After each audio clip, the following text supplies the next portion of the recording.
सत श्री अकाल जी, India news Punjab देख रहे हो तुसी। मैं हाँ नीलम शर्मा लेके हाजिर हाँ बुलेटिन। शुरुआत करांगे इस बुलेटिन दी। पंजाब कांग्रेस में जारी कलेश नूं सुलझण दी थां वधदा ही जा रहा। एक पासे जिथे चर्चा सी कि नवजोत सिंह सिद्धू नूं कमान सौंप दो कार्यकारी प्रधान लगाउण दा फार्मूला आला कमान ने तैयार कर लिया है, पर मीडिया विच इन्हां खबरां दे आउण तो बाद पंजाब विच कैप्टन धड़े ने कमान सांभ लई है ते मीटिंगां दे दौर दरमियान हुण पंजाब कांग्रेस कलेश दे अंतिम हल लई फार्मूला तैयार होण दा दावा करन वाले पंजाब कांग्रेस इंचार्ज हरीश रावत अपने पहले बयान तो पलटते नजर आए। नवजोत सिंह सिद्धू नूं पंजाब कांग्रेस प्रधान लगाए जाण दीआं खबरां नूं कुछ आगू महज अफवाह दस रहे ने, पर यह तय है कि नवजोत सिंह सिद्धू नूं किसी वड्डी जिम्मेदारी दी जा सकती है, लिहाजा पूरा दिन मीटिंगां दा दौर जारी रहा। नवजोत सिंह सिद्धू दिल्ली विच सरगर्म नजर आए ते सोनिया गांधी की रिहाइश ते पहुंचे। उन्होंने मुलाकात की हाईकमान नाल ते काफ़ी कुछ संकेत किया जा रहा है। ते हालांकि हरीश रावत ने कहा हाईकमान ने मुलाकात लई नहीं सद्या सी, वो खुद आए सन। अभी किसी ने कोई ऐसी नाराज़गी कम्युनिकेट नहीं की है, और यदि कहीं कुछ चीज़ों को लेकर के गलतफहमी होगी, कोई बात होगी, कहीं कम्युनिकेशन गैप दिखाई देगा, तो मैं हूँ ना उस काम के लिए। हम उस कम्युनिकेशन गैप को पाटने की कोशिश करेंगे।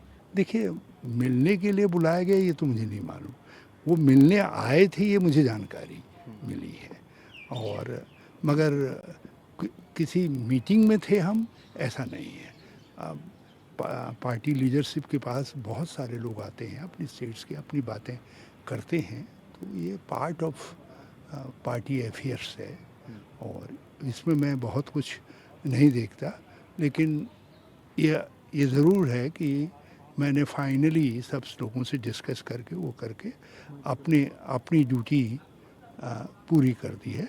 अब उसमें जो संशोधन करना होगा, जो एडिशन करना होगा, अल्ट्रेशन करना होगा, वो कांग्रेस प्रेजेंट करे। देखिए, हम एक बात जानते हैं कि वो कुछ भी किसी को दें, मगर सेंस ऑफ सिक्योरिटी जो पंजाब के अवाम में, जिसमें शहरी अवाम भी सम्मिलित है, जिनमें हिंदू भाई भी सम्मिलित हैं, वो केवल कांग्रेस की सरकार में ही आता है।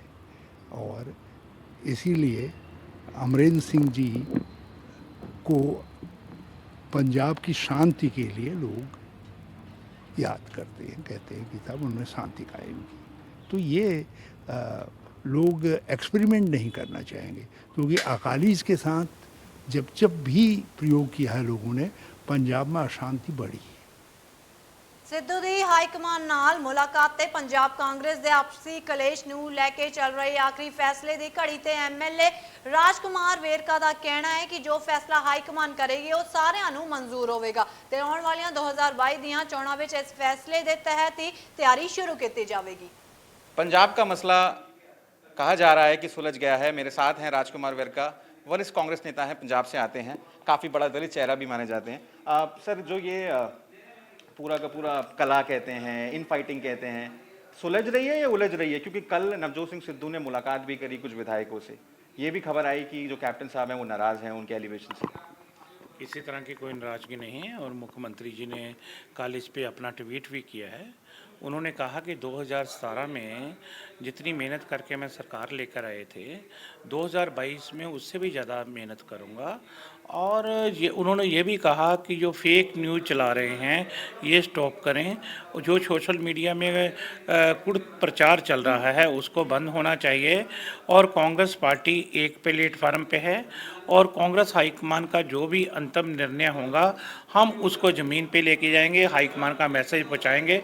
हम हाईकमान के साथ हैं, और हाईकमान के बाहर कोई नहीं। हाईकमान जो अनाउंसमेंट करेगा हम सब एक साथ रहेंगे। सर, आप भी मुलाकात कर चुके हैं हाईकमान के साथ में, कैप्टन साहब भी मिल चुके हैं। मैं ये समझना चाहता हूँ आपसे कि जो फॉर्मूले की बात की जा रही है कि एक प्रेसिडेंट होगा, 2 वर्किंग प्रेसिडेंट होंगे, एक हिंदू कम्युनिटी से होगा, एक दलित कम्युनिटी से होगा, क्या इसको लेके पार्टी आगे कर रही है सर? आगे बिल्कुल, मुझे लगता है कि एक प्रेसिडेंट के साथ 2 या 3 भी वर्किंग प्रेसिडेंट हो सकते हैं, और उसके बाद कुछ जो सेक्शन छूट जाएगा उसको कैबिनेट में एडजस्ट करेंगे और सबको मिलकर के चलना है और एक सब एक मंजिल के राही हैं और सब कम्युनिटी सब समाज के लोग अपने अपने सम्मान महसूस करें, तो ये सबका ध्यान रखा जा रहा है। और कांग्रेस पार्टी जो कैप्टन अमरिंदर सिंह है सोनिया गांधी जी के इन टच में हैं और उनकी आपस में बात हो रही है, किसी तरह का कोई डिस्प्यूट नहीं है। सर, आज मनीष तिवारी कांग्रेस के वरिष्ठ नेता हैं, उन्होंने एक ट्वीट किया।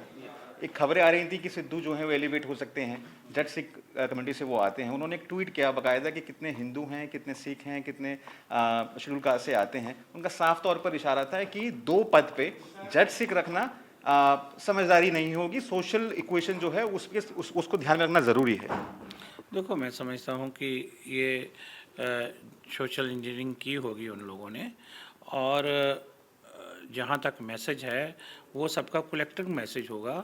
और मुझे लगता है कि हाईकमान ने जो किया होगा वो सब चीज़ों को ध्यान में रख के किया होगा। हाईकमान ने बड़ा लंबा समय सबसे फीडबैक ली है, 200 से ज़्यादा नेताओं से बात की है, 1 to 1 बात की है, राहुल जी ने 1 to 1 बात की है। तो मुझे नहीं लगता कि किसी तरह की कोई परेशानी आएगी। मुझे लगता है कि हाईकमान जो निर्णय करेगा सब सोच समझ के करेगा और हम सब उस निर्णय के साथ रहेंगे। तो साहब, आपके बारे में कहा था आप दिल से बोलते हैं, काफ़ी टाइम से आप कांग्रेस में भी हैं, क्या पेच है जो सुलझ ही नहीं रहा है? क्योंकि काफ़ी दिनों से ये मसला चला आ रहा है। आप मानेंगे इस बात को कि इससे पार्टी की जो छवि है उसको नुकसान पहुंच रहा है, सरकार की जो छवि है, जो विरोधी है उनको हमला करने का मौका मिल रहा है, तो पेच कहाँ फंसा हुआ है? नहीं नहीं, ऐसी कोई बात नहीं, क्योंकि 1.5-2 साल तो हम कोरोना में बुरी तरह से फंसे हुए थे और थोड़ा समय ही मिला है हमें ये सब चीज़ों को मेंटेनेंस करने में। और मुझे लगता है आज शाम तक या कल तक ये सारा मामला ख़त्म हो जाएगा और सब एक साथ मिल कर के चलेंगे और जितनी भी उलझने आप कह रहे हो सब सुलझने बन जाएगी। तो ये थे राजकुमार साहब, साफ तौर पर कहना है जितनी भी उलझने हैं वो अगले 1 या 2 दिन में सुलझन में तब्दील हो जाएंगी और जो पंजाब कांग्रेस में जो भी इन फाइटिंग या कला की बात हो रही है वो समाप्त हो जाएगी। मैं राहुल गौतम, दिल्ली से इंडिया न्यूज़ के लिए।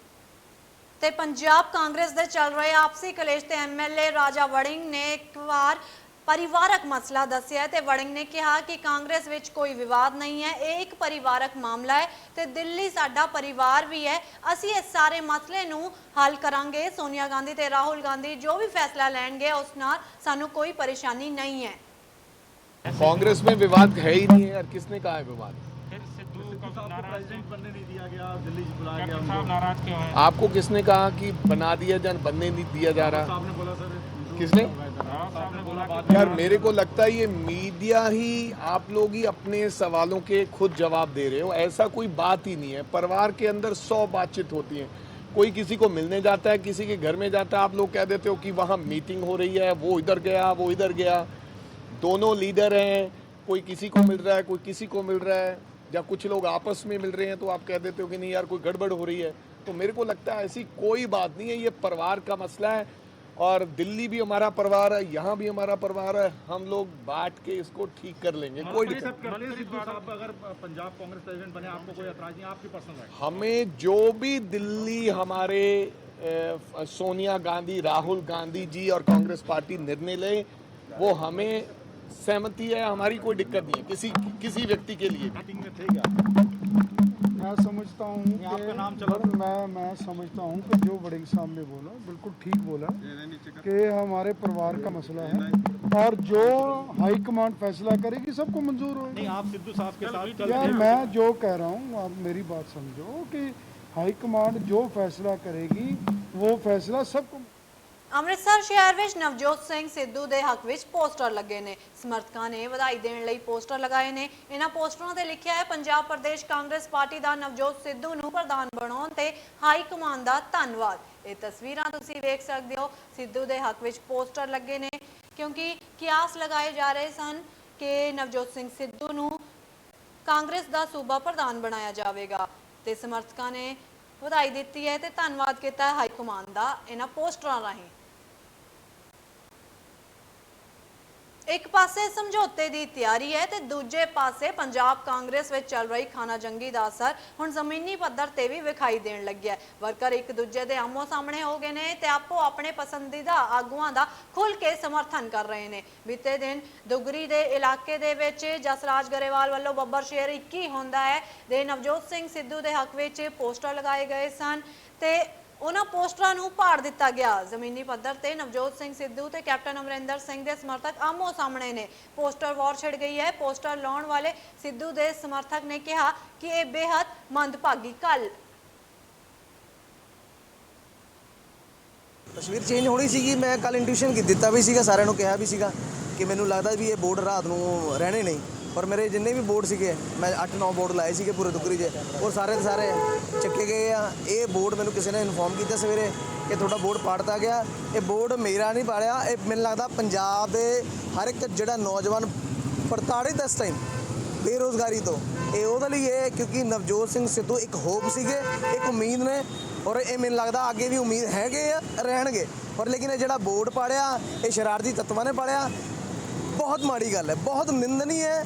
ਮੈਂ ਤਾਂ ਕਹਿੰਦਾ ਵੀ ਤੁਸੀਂ ਆਪਣਾ ਜ਼ੋਰ ਲਾ ਲਓ ਜੀ, ਜਿੰਨੇ ਵੀ ਬੋਰਡ ਪਾੜਿਆ ਸ਼ਰੇਆਮ ਮੈਂ ਚੇਤਾਵਨੀ ਦਿੰਦਾ ਵੀ ਮੈਂ ਇੱਥੇ ਖੜੂੰਗਾ, ਹੋਰ ਬੋਰਡ ਲਾਊਂਗਾ। ਤੁਹਾਡੇ 'ਚ ਜਿੰਨਾ ਦਮ ਹੈ ਤੁਸੀਂ ਲਾ ਲਿਓ, ਮੇਰੇ 'ਤੇ ਜਿੰਨਾ ਦਮ ਹੈ ਮੈਂ ਬੋਰਡ ਲਾਊਂਗਾ ਹੋਰ।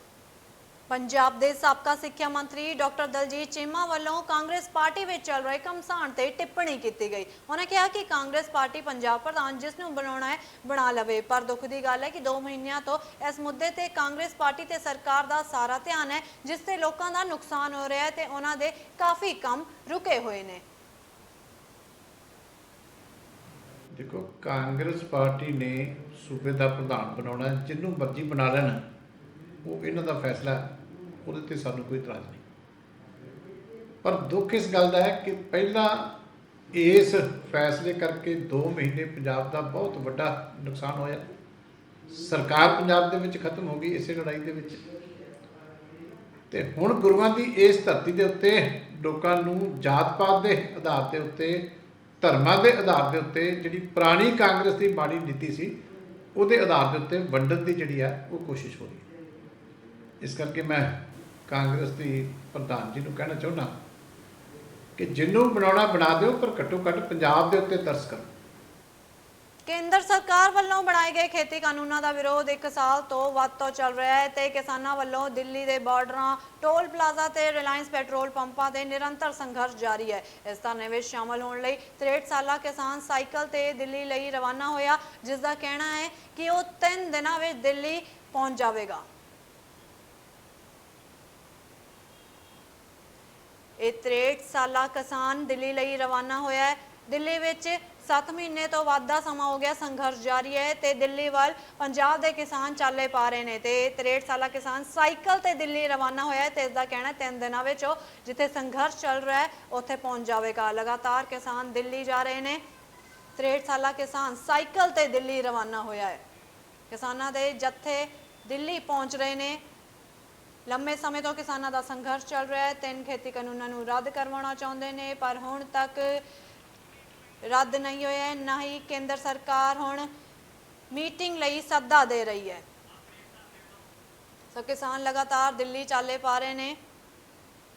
63 ਸਾਲਾ ਕਿਸਾਨ ਸਾਈਕਲ ਤੇ ਦਿੱਲੀ ਰਵਾਨਾ ਹੋਇਆ। ਮੋਗਾ ਦਾ ਇਹ ਕਿਸਾਨ ਹੈ ਜੋ ਦਿੱਲੀ ਰਵਾਨਾ ਹੋ ਚੁੱਕਿਆ ਸਾਈਕਲ ਤੇ। ਤਸਵੀਰਾਂ ਤੁਸੀਂ ਵੇਖ ਸਕਦੇ ਹੋ।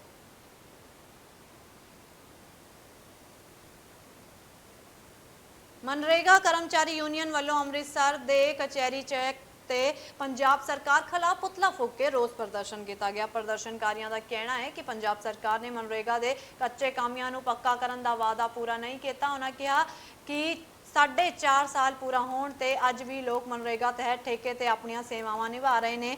ਸਰਕਾਰ ਦੇ ਵਾਅਦੇ ਪੂਰੇ ਨਾ ਕਰਨ ਕਾਰਨ ਕੱਚੇ ਕਰਮਚਾਰੀ ਅੱਜ ਸੜਕਾਂ ਤੇ ਆ ਕੇ ਪੰਜਾਬ ਸਰਕਾਰ ਖਿਲਾਫ ਰੋਸ ਪ੍ਰਦਰਸ਼ਨ ਕਰ ਰਹੇ ਨੇ। ਮਨਰੇਗਾ ਕਰਮਚਾਰੀਆਂ ਨੇ ਕਿਹਾ ਕਿ ਚੋਣਾਂ ਤੋਂ ਪਹਿਲਾਂ ਸਰਕਾਰ ਵੱਲੋਂ ਕੀਤੇ ਵਾਅਦੇ ਪੂਰੇ ਕੀਤੇ ਜਾਣ ਤੇ ਸਾਰੇ ਮੁਲਾਜ਼ਮਾਂ ਨੂੰ ਪੱਕਾ ਕੀਤਾ ਜਾਵੇ।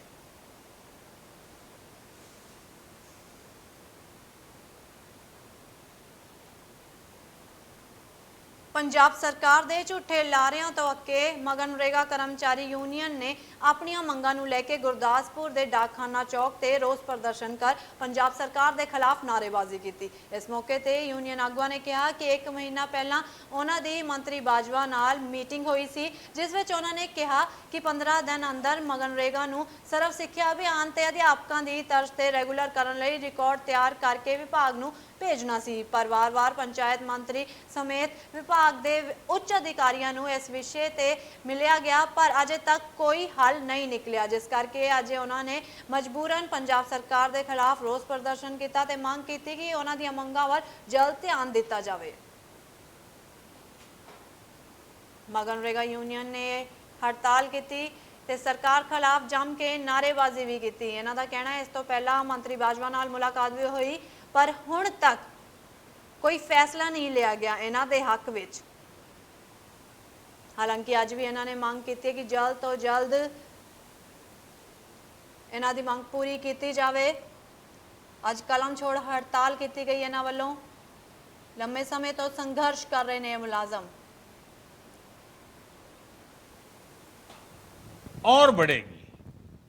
साथियों, मेरे लिए ये बहुत खुशी की बात है कि गुजरात और गुजरात के लोगों का गौरव और बढ़ाने वाले ऐसे अनेक कार्यों का आज शुभारंभ हो रहा है।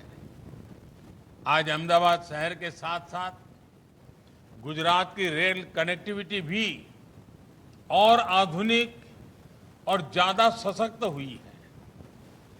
गांधीनगर और वड़नगर स्टेशन का नवीनीकरण हो, महसाणा बरेठा लाइन का चौड़ीकरण और बिजलीकरण हो, सुरेंद्रनगर पीपावाव सेक्शन का बिजलीकरण हो, गांधीनगर कैपिटल बरेठा मेमू जैसा ऐसी सेवा की शुरुआत हो, या फिर Gandhinagar capital Varanasi superfast express का शुभारंभ हो, इन सभी सुविधाओं के लिए गुजरात वासियों को बहुत बहुत बधाई। गांधीनगर से बनारस के बीच ये ट्रेन एक प्रकार से सोमनाथ की धरती को विश्वनाथ की धरती से जोड़ने का बड़ा काम है। भाइयों और बहनों, 21वीं सदी के भारत की जरूरत 20वीं सदी के तौर तरीकों से पूरी नहीं हो सकती और इसलिए रेलवे में नए सिरे से रिफॉर्म की जरूरत थी। हमने रेलवे को सिर्फ एक सर्विस के तौर पर नहीं, बल्कि एक एसेट के तौर पर विकसित करने के लिए काम शुरू किया। आज इसके परिणाम देखने को मिल रहे हैं। आज भारतीय रेलवे की पहचान, उसकी साख बदलने लगी है। आज भारतीय रेल में सुविधा भी बढ़ी है, स्वच्छता भी बढ़ी है, सुरक्षा भी बढ़ी है और स्पीड भी बढ़ी है। चाहे वो इंफ्रास्ट्रक्चर का मॉडर्नाइजेशन या नई आधुनिक ट्रेन हो, इस तरह के कितने ही प्रयास ट्रेनों की स्पीड को बढ़ाने के लिए किए जा रहे हैं। आने वाले दिनों में जैसे ही डेडिकेटेड फ्रेट कॉरिडोर शुरू हो जाएंगे, ट्रेनों की स्पीड और बढ़ेगी। तेजस और वंदे भारत जैसी आधुनिक ट्रेनें तो हमारे ट्रैक पर चलने भी लगी है। आज ये ट्रेनें यात्रियों को एक नया और अद्भुत अनुभव दे रही हैं। विस्टाडोम कोचेस का वीडियो भी आपने सोशल मीडिया पर जरूर देखा होगा। जो लोग स्टैच्यू ऑफ यूनिटी गए होंगे उन्होंने इसका लाभ भी लिया होगा। ये coaches ease and feel of journey को एक नए आयाम पर पहुंचाते हैं। ट्रेन में चलने वाले सभी लोग अब ये भी अनुभव कर रहे हैं कि हमारी ट्रेनें, हमारे प्लेटफॉर्म्स और हमारे ट्रैक्स पहले से कितनी साफ रहने लगे। ਸੋ ਪ੍ਰਧਾਨ ਮੰਤਰੀ ਮੋਦੀ ਲਾਈਵ ਹੋਏ ਸਨ ਤੇ ਇਹਨਾਂ ਨੇ ਉਹ ਸਭ ਚਰਚਾ ਕੀਤੀ ਜਿਹੜਾ ਵਿਕਾਸ ਕਾਰਜ ਹੋਏ ਨੇ ਦੇਸ਼ ਵਿੱਚ, ਟ੍ਰੇਨਾਂ ਨੂੰ ਲੈ ਕੇ, ਰੇਲਵੇ ਨੂੰ ਲੈ ਕੇ। ਹੁਣ ਅੱਗੇ ਵਧਾਂਗੇ। ਅੰਮ੍ਰਿਤਸਰ ਦੇ ਸ਼੍ਰੀ ਗੁਰੂ ਰਾਮਦਾਸ ਮੈਡੀਕਲ ਇੰਸਟੀਚਿਊਟ ਵੱਲਾ ਵਿਖੇ ਸ਼੍ਰੋਮਣੀ ਗੁਰਦੁਆਰਾ ਪ੍ਰਬੰਧਕ ਕਮੇਟੀ ਨੇ ਗਾਇਨੀ ਵਾਰਡ ਵਿੱਚ ਉਸਾਰੀ ਲਈ ਨੀਂਹ ਪੱਥਰ ਰੱਖਿਆ ਗਿਆ। ਇਸ ਦੌਰਾਨ ਵਿਸ਼ੇਸ਼ ਤੌਰ ਤੇ ਐਸਜੀਪੀਸੀ ਦੇ ਮੁਖੀ ਬੀਬੀ ਜਗੀਰ ਕੌਰ ਮੌਜੂਦ ਰਹੇ। ਐਸਜੀਪੀਸੀ ਜਗੀਰ ਕੌਰ ਨੇ ਦੱਸਿਆ ਕਿ ਲੰਮੇ ਸਮੇਂ ਤੋਂ ਔਰਤਾਂ ਨੂੰ ਮੁਸ਼ਕਲਾਂ ਦਾ ਸਾਹਮਣਾ ਕਰਨਾ ਪੈ ਰਿਹਾ ਸੀ ਤੇ ਉਹਨਾਂ ਕਿਹਾ ਜਿਸ ਦੇ ਚੱਲਦੇ ਹਸਪਤਾਲ ਵਿੱਚ ਗਾਇਨੀ ਵਾਰਡ ਦਾ ਨੀਂਹ ਪੱਥਰ ਰੱਖਿਆ ਗਿਆ ਹੈ।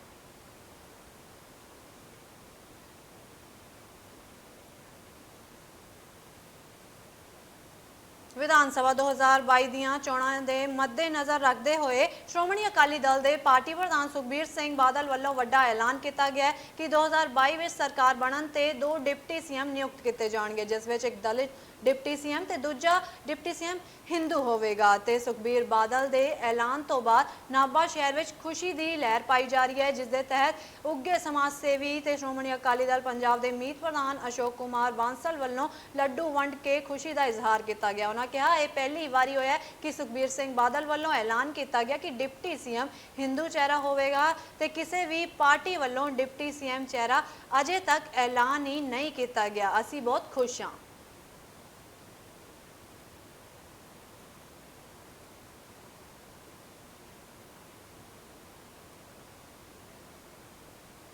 ਪਿਛਲੇ ਲੰਮੇ ਸਮੇਂ ਤੋਂ ਕਿਸਾਨ ਖੇਤੀ ਕਾਨੂੰਨਾਂ ਨੂੰ ਲੈ ਕੇ ਕੇਂਦਰ ਸਰਕਾਰ ਦੇ ਖਿਲਾਫ ਵਿਰੋਧ ਪ੍ਰਦਰਸ਼ਨ ਕਰ ਰਹੇ ਨੇ ਤੇ ਉੱਥੇ ਹੀ 19 ਤਰੀਕ ਨੂੰ ਪਾਰਲੀਮੈਂਟ ਸੈਸ਼ਨ ਦੌਰਾਨ ਕਿਸਾਨਾਂ ਵੱਲੋਂ ਪੈਰਲਲ ਪਾਰਲੀਮੈਂਟ ਚਲਾਉਣ ਦੀ ਗੱਲ ਤੇ ਵਿਰੋਧੀ ਧਿਰ ਦੇ ਮੈਂਬਰ ਪਾਰਲੀਮੈਂਟ ਨੂੰ ਮੈਮੋਰੈਂਡਮ ਦੇ ਵਿਰੋਧ ਜਤਾਉਣ ਦੀ ਗੱਲ ਨੂੰ ਲੈ ਕੇ ਲੁਧਿਆਣਾ ਤੇ ਫਤਿਹਗੜ੍ਹ ਸਾਹਿਬ ਦੇ ਮੈਂਬਰ ਪਾਰਲੀਮੈਂਟ ਨੂੰ ਕਿਸਾਨਾਂ ਵੱਲੋਂ ਮੰਗ ਪੱਤਰ ਦਿੱਤਾ ਗਿਆ, ਜਿਸ ਵਿੱਚ ਉਹਨਾਂ ਨੇ ਪਾਰਲੀਮੈਂਟ ਵਿੱਚ ਕਿਸਾਨਾਂ ਦੇ ਪੱਖ ਵਿੱਚ ਵਿਰੋਧ ਜਤਾਉਣ ਦੀ ਗੱਲ ਕਹੀ ਹੈ।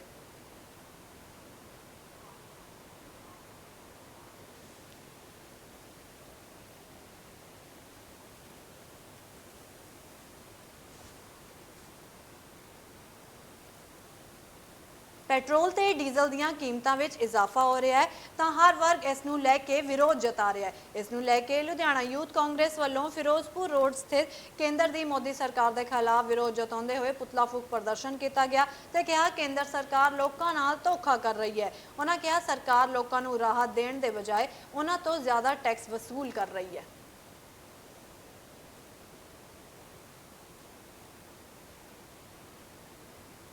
ਅਕਾਲ ਯੂਥ ਦੇ ਸੁਪਰੀਮ ਕਮੇਟੀ ਦੇ ਆਗੂਆਂ ਨੇ ਕਿਹਾ ਬੀਤੇ ਦਿਨੀ ਲੁਧਿਆਣਾ ਕੋਰਟ ਨੇ ਗੁਰੂ ਗ੍ਰੰਥ ਸਾਹਿਬ ਜੀ ਦੇ ਬੇਅਦਬੀ ਕਰਨ ਵਾਲੇ ਬੀਬੀ ਤੇ ਕਤਲ ਦੇ ਦੋਸ਼ਾਂ ਵਿੱਚ ਘਿਰਨ ਵਾਲੇ 2 ਸਿੱਖ ਨੌਜਵਾਨ ਭਾਈ ਨਿਹਾਲ ਸਿੰਘ ਤੇ ਭਾਈ ਗੁਰਪ੍ਰੀਤ ਸਿੰਘ ਨੂੰ ਉਮਰ ਕੈਦ ਦੀ ਸਜ਼ਾ ਸੁਣਾਈ ਹੈ ਤੇ ਇੱਕ ਸਿੱਖ ਨੌਜਵਾਨ ਨੂੰ 3 ਸਾਲ ਦੀ। ਜ਼ਿਕਰਯੋਗ ਹੈ ਕਿ ਹਾਲੇ ਤੱਕ ਪੰਜਾਬ ਸਰਕਾਰ ਕੋਲੋਂ ਬੇਅਦਬੀ ਦੇ ਦੋਸ਼ੀ ਲੱਭੇ ਨਹੀਂ ਗਏ, ਪਰ ਬੇਅਦਬੀ ਦਾ ਇਨਸਾਫ ਮੰਗਣ ਵਾਲੇ ਸਿੱਖਾਂ ਨੂੰ ਉਮਰ ਕੈਦ ਵੀ ਹੋ ਗਈ। ਇਹ ਭਾਰਤ ਵਿੱਚ ਕਿਸ ਤਰ੍ਹਾਂ ਦਾ ਕਾਨੂੰਨ ਹੈ, ਪਰ ਅਦਾਲਤ ਨੇ ਇੱਕ ਪੱਖ ਤੋਂ ਫੈਸਲਾ ਲੈਂਦਿਆਂ ਸ੍ਰੀ ਗੁਰੂ ਗ੍ਰੰਥ ਸਾਹਿਬ ਜੀ ਦੀ ਬੇਅਦਬੀ ਦਾ ਇਨਸਾਫ ਲੈਣ ਦੀ ਮੰਗ ਕਰਨ ਵਾਲਿਆਂ ਨੌਜਵਾਨ ਨੂੰ ਹੀ ਸਜ਼ਾ ਸੁਣਾ ਦਿੱਤੀ।